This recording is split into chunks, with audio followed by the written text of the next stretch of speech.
बिस्मिल्लाहिर्रहमानिर्रहीम। अस्सलाम वालेकुम प्यारे बच्चों, कैसे हैं आप? यकीनन ठीक होंगे, तंदुरुस्त होंगे।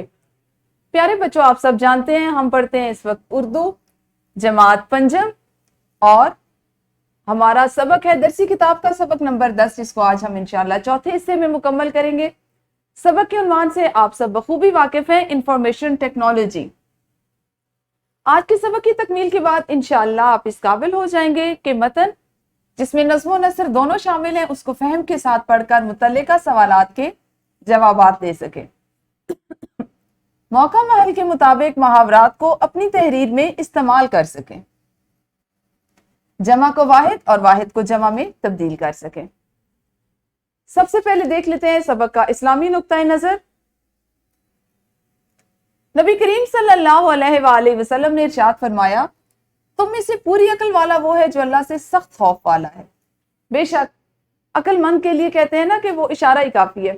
अकलमंद वो है जो अल्लाह से खौफ रखता है, उसके दिल में हर वक्त खौफ खुदा मौजूद होता है। और ये खौफ खुदा किसी और मकसद के लिए नहीं, इसलिए होता है कि उसको ये अंदाजा हो कि अल्लाह ताला ही है जो बख्शने वाला भी है और वो हमें जजा और सजा का मामला भी हमारे साथ वो ही करता है। आप जानते हैं, सबसे पहले हम करते हैं दोहराई। मुझे बताइए, कंप्यूटर में उर्दू लिखने के लिए कौन सा सॉफ्टवेयर इस्तेमाल होता है? किसी भी एक का नाम बता दीजिए। और अगर आप जरा सा जहन पे जोर डालें तो कल जो हमने सीखा था, आपने कल जिस सॉफ्टवेयर पे दरख्वास्त लिखी थी, आप वो भी बता सकते हैं। वीडियो रोकिए और इस सवाल का जवाब दीजिए। जी, आप सब ने सवाल का जवाब दिया, बहुत अच्छी बात है कि आपको पता है। अच्छा जी, आप कंप्यूटर को किन मकासद के लिए इस्तेमाल करते हैं? हर बच्चे ने सवाल का जवाब देना है और दुरुस्त जवाब देना है, बिल्कुल सच्ची सच्ची, ठीक है? कि कौन सा बच्चा कंप्यूटर का इस्तेमाल किस लिए करता है। इसमें घबराने की, परेशान होने की जरूरत नहीं। अगर आप उस पर गेम्स खेलते हैं तो वो बताइए, वीडियोस देखते हैं तो वो बताइए, जो काम करते हैं वही बताना है। वीडियो को रोककर अपनी मौलिमा को बताइए। जी, आप सब ने बताया, बहुत अच्छी बात है। कोशिश करें कि हर चीज जो आपको दी जाती है, ख्वाह वो मोबाइल फोन है या कंप्यूटर, उसको मुस्बत इस्तेमाल में लाएं। आज आप सबक पढ़ेंगे और आज के मतन से मुतल्लिका मश्क के जो सवालात हैं उनको हल करेंगे। सबसे पहले देखते हैं हमारे सबक में ऐसे कौन से अल्फाज हैं जो आपके लिए नए हैं। तो एक लफ्ज है जी नेटवर्क, उसके बाद है ज़िया, एहतिमाल, ईमेल और आलमी। आप सबने यकीनन अपने सामने उर्दू की किताबें खोलकर रखी होंगी। मैं एक दफा इसको पढ़ूंगी, बुलंद खानी करूंगी और अगर इसमें कोई ऐसे अल्फाज हैं जो अभी तक आपको पढ़ना नहीं आए तो आप उसको देख लीजिए। प्यारे बच्चों, जैसा कि आपको मालूम है कि कंप्यूटर हमारी जिंदगी में तेजी से दाखिल हो रहा है। अब इसका इस्तेमाल हर शोबे में नागुज़ीर हो गया है। स्कूल, कॉलेज, यूनिवर्सिटियों, दफातर और दुकानें, हर जगह कंप्यूटर पर मालूमात और हिसाब महफूज रखा जाता है। कंप्यूटर की अहमियत इंटरनेट ने मजीद बढ़ा दी है। पिछले 60 सालों में इंफॉर्मेशन टेक्नोलॉजी ने हैरत अंगेज तरक्की की है, जिसमें कंप्यूटर एक हैरान कुन ईजाद है। इंटरनेट कंप्यूटरों का एक ऐसा आलमी जाल है जो कि आपस में टेलीफोन लाइनों के जरिए एक मखसूस तरीका कार के तहत जुड़े हुए हैं। इंटरनेट की इब्तदा 1960 से हुई। इस वक्त कंप्यूटर को तारों के जरिए दूसरे कंप्यूटर से बाहम मिलाया गया। इस काम को नेटवर्क का नाम दिया गया। क्या नाम दिया गया जब कंप्यूटर को इंटरनेट के लिए कंप्यूटर से मिलाया गया? इसको नाम दिया गया नेटवर्क का। और कंप्यूटर इब्तदा में किस काम मकसद के लिए इस्तेमाल होता था? हिसाब किताब के लिए। इस वक्त कंप्यूटर को हर जगह, यानी कॉलेज, यूनिवर्सिटी, स्कूल, हमारी रोजमर्रा जिंदगी में हर जगह इस्तेमाल किया जा रहा है। और इसकी अफादियत में इजाफा किस वजह से हो गया है? इंटरनेट की वजह से। इंटरनेट को हम कई मकासद के लिए इस्तेमाल कर सकते हैं, जैसे जिसमें सबसे अहम ईमेल है। ये पैगाम रसानी का तेज तरीन जरिया है, जिसको हम बरकी खत भी कहते हैं। ईमेल को बरकी खत कहते हैं। आप जैसे ईमेल लिखते हैं, उसको सेंड का बटन दबाते हैं तो वो फौरन से जिस तक पहुंचनी हो उस तक आप वो बरकी खत या बरकी दरख्वास्त उसको पहुंचा सकते हैं।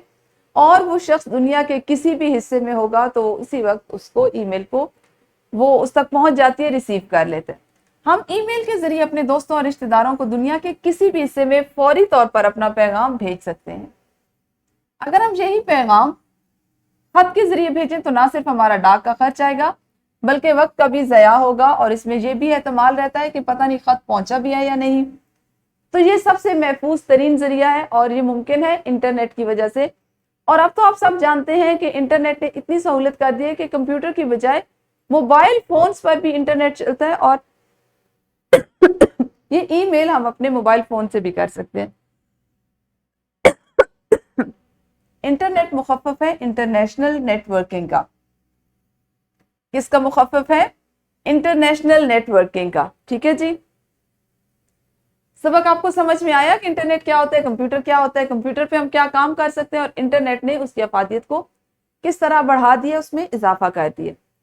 جلدی سے ایک چھوٹی سی سرگرمی کریں گے. محاورات ہیں آپ کو کچھ دیے گئے، آپ نے ان کو جملوں میں استعمال کرنا ہے. ہر بچے نے اس کام کو کرنا ہے ویڈیو کو روکتے ہوئے. جی تو یقیناً آپ سب نے یہ کام کر لیا ہوگا. ایک اور سرگرمی کریں گے. گروہ کی صورت میں آپ کی معلمہ آپ کی جماعت کی تعداد کے مطابق آپ کو مختلف گروہوں میں تقسیم کریں گی. آپ نے مل کر ترنم سے اس نظم کو پڑھنا ہے اور اس میں ضمیر کو مختلف رنگوں سے نمایاں کرنا ہے. دلچسپ سرگرمی ہے جس کو آپ 5 منٹ میں کر سکتے ہیں گروہوں کی صورت میں. تو ویڈیو کو روکیے اور یہ سرگرمی کیجیے. جی تو آپ سب نے سرگرمی کو مکمل کر لیا. دیکھتے ہیں کہ آج کے حاصلات تعلم کی مزید مشق کس طرح ہو سکتی ہے. تو سوال نمبر 1 ہے، آپ کی معلمہ یا آپ کے معلم سبق کی بلند خوانی کروائیں گے جیسا کہ میں نے کی اور وہ آپ سے کروائیں گے، اور ذیل میں دیے گئے سوالات کے زبانی جوابات پوچھے جائیں گے.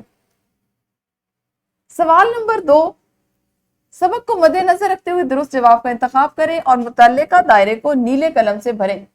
انٹرنیٹ کا استعمال شروع ہوا 1940 میں، 1950 میں، 1960 میں یا 1970 میں. تو آپ نے اپنے دائرے کو اس طرح اپنے نیلی روشنائی سے بھر لینا. ٹھیک ہے جی. سوال نمبر 3، دیے گئے سوالات کے جوابات خوش خط تحریر کریں. اور اگلا سوال ہے، درج ذیل واحد کی جمع لکھیں. تعلیم، شعبہ، معلوم، طریقہ، پیغام اور دکان. مشق کے یہ تینوں سوالات ابھی آپ نے جماعت میں ہی مکمل کرنے. اس میں کچھ حصہ ایسا ہے جو زبانی کیا جائے گا اور مختصر سوال ایسے ہیں جو آپ نے لکھ کر کرنے ہیں. اگر کسی بچے کا جماعت میں یہ کام مکمل نہیں ہوتا تو وہ نامکمل کام کو گھر سے مکمل کر کے لائے گا. جن بچوں نے اپنا کام مکمل کر لیا ہے وہ بچے جن کا مکمل نہیں ہوا وہ بھی گھر سے مزید کر کے لانے کا کام ہوگا کہ ہر طالب علم اپنے کمرے میں موجود چیزوں کے واحد الفاظ تحریر کرے. یعنی اس کے کمرے میں اگر 3 کرسیاں ہیں تو وہ 1 کرسی لکھ کر لائے گا، 2 الماریاں ہیں تو 1 الماری لکھے گا. ٹھیک ہے. اضافی مشق جیسا کہ ہم روز کرتے ہیں اس کے لیے ایک ورک شیٹ بنائی گئی، کچھ محاورات دیے گئے. ان محاورات کو آپ نے جملوں میں استعمال کرنا ہے اور کچھ جمع کی واحد اور واحد کی جمع لکھ کر لانی ہے. تو یہ تھا ہمارا آج کا سبق جو مکمل ہوا. کل انشاءاللہ اسی سبق کو اگلے حصے میں پڑھیں گے. اس وقت تک اپنا خیال رکھیے. اللہ حافظ. شکریہ.